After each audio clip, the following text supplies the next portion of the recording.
శ్రీరామభక్తాయ హనుమతే నమః. హనుమత్ చరిత్ర. బాలాంజనేయుడు సూర్యుని గ్రసింపబోవుట. ఒకనాడు అంజన పిల్లవానిని ఇంటివద్దనే విడచి పుష్పములకై వెళ్ళియుండెను. బాలుడింటిలో నొంటరిగా నున్నాడు. అతనికపారమైన ఆకలి వేసెను. అతడటునిటు చూడసాగెను. కాని అతనికాహారమేమియూ దొరకలేదు.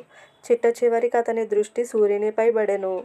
అది ప్రాతఃకాల సమయమగుటచే సూర్యబింబమును చూచి అదేదియో ఎర్రని పండని భ్రమించి తినుటకు ఆడుకొనుటకు కూడా పనికివచ్చునన్న భావనతో సూర్యమండల పర్యంతరము వెళ్ళవలెనని ప్రయత్నించెను. వాయువు ముందుగనే అతనికి ఎగురునట్టి శక్తినిచ్చెను.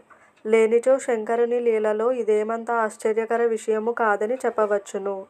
ఆ బాలుడాకాశములో ఎగురుచుండెను. దేవ దానవ యక్షాదులతనిని జూచి ఆశ్చర్యము చెందుచున్నారు. వాయువు హృదయమందు కూడా సందేహము కలిగినది.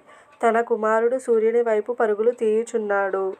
మార్తాండుని తీక్షణ కిరణ జ్వాలలలో ఆ బాలుడు దగ్ధము కాకూడదను భావముతో పవనుడు మలయ హిమాచలముల నుండి శీతలత్వమును గైకొని కుమారుని వెనువెంటనే వెళ్ళసాగినాడు.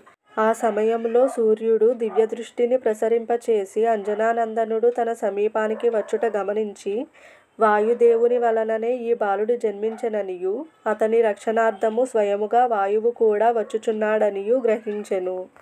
వెంటనే తన తమ్ముని కోమల కరస్పర్శతో లాలించుచుండెనా ఎనునట్లు నీజోష్ణ కిరణములను శీతలము చేసెను. లేదా జగత్పతితయైన శంకరుల రాకను చూచి స్వాగతమిచ్చుచుండెనా అనునట్లున్నది. ఆ బాలుడు సూర్యరథము నధిరోహించి అతనితో ఆడుకొనసాగెను. అది గ్రహణ దినమగుటచే రాహువు తన సమయమును తెలుసుకొని సూర్యగ్రసనార్థము వచ్చెను. సూర్యరథముపై వానర బాలుడొకడు కూర్చొనియుండుటనతడు చూచెను. మొదట రాహువేమియూ లెక్క చేయలేదు. మామూలుగానే సూర్యునిపై విరుచుకుపడినాడు. కాని మన వానర బాలుని కఠోర కరములలో చిక్కుకొని భయపడిపోయి ఎటులనో తప్పించుకొని పారిపోయెను. అతడు సరాసరి దేవేంద్రుని దగ్గరకు వెళ్ళి దేవేంద్ర, సూర్యగ్రసనాధికారం తమరు నాకిచ్చియున్నారు. ఇప్పుడీ అధికారమును మరొకనికి కూడా ఇచ్చినారా అని ప్రశ్నించుసరికి దేవేంద్రునకు అసలు విషయము తెలియక రాహువును గద్దించి మరల సూర్యుని వద్దకు పంపెను. రాహువు మరల వచ్చుట చూచుసరికి ఆ వానర బాలునకు తన ఆకలి విషయము జ్ఞాపకమునకు వచ్చెను. దానితో అతడు రాహువుపై విరుచుకుపడెను. ఆ బాలుని తేజమునకు రాహువు దడదడలాడిపోయెను. తనను రక్షించుమని అతడు మహేంద్రుని ప్రార్థింపసాగెను. అంత మహేంద్రుడైరావతారుడై మహావేగముతో వచ్చెను. ఐరావతమును చూచుచునే ఆ బాలుడు రాహువును విడిచి దానిని పట్టుకొనవలెనని పరిగెత్తెను. ఇంద్రుడు భయపడి ఆ బాలునిపై తన వజ్రాయుధమును విసిరెను. ఆ దెబ్బకు అతని వామహనువు విరిగిపోవగా అతడు పర్వతముపై పడిపోయి విలవిలలాడసాగెను.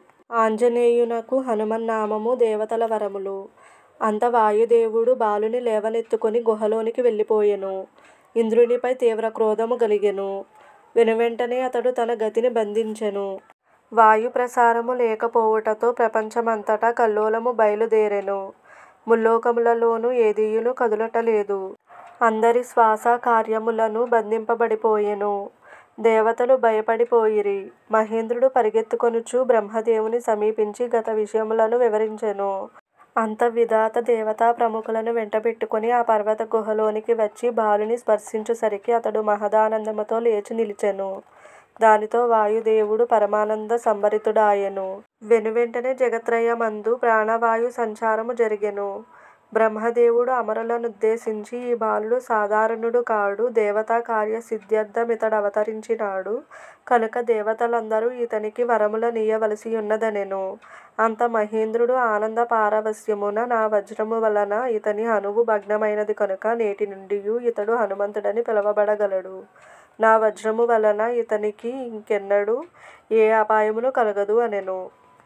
నా శతాంశ తేజమునితనికిచ్చుచున్నాను. నా శక్తితో ఇతడు తన రూపమును అభీష్ట ప్రకారము మార్చుకొనగలడు.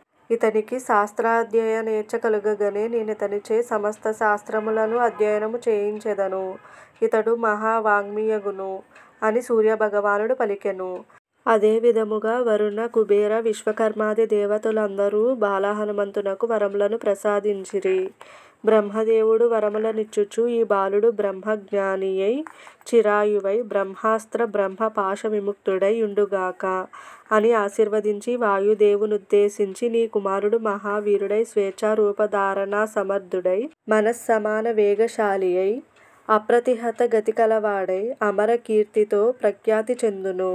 రాబోవు రామ రావణ సంగ్రామ రంగములో ఇతడు రామ సహాయకుడై ఆ మహాత్మునకు అత్యంత ప్రేమ పాత్రుడు కాగలడు అని తెలిపి స్వస్థానమునకు వెళ్ళిపోయెను. ఈ రీతిగా హనుమంతునకు వరములనిచ్చి దేవతలు తమ తమ సెలవులకు వెళ్ళిపోయిరి.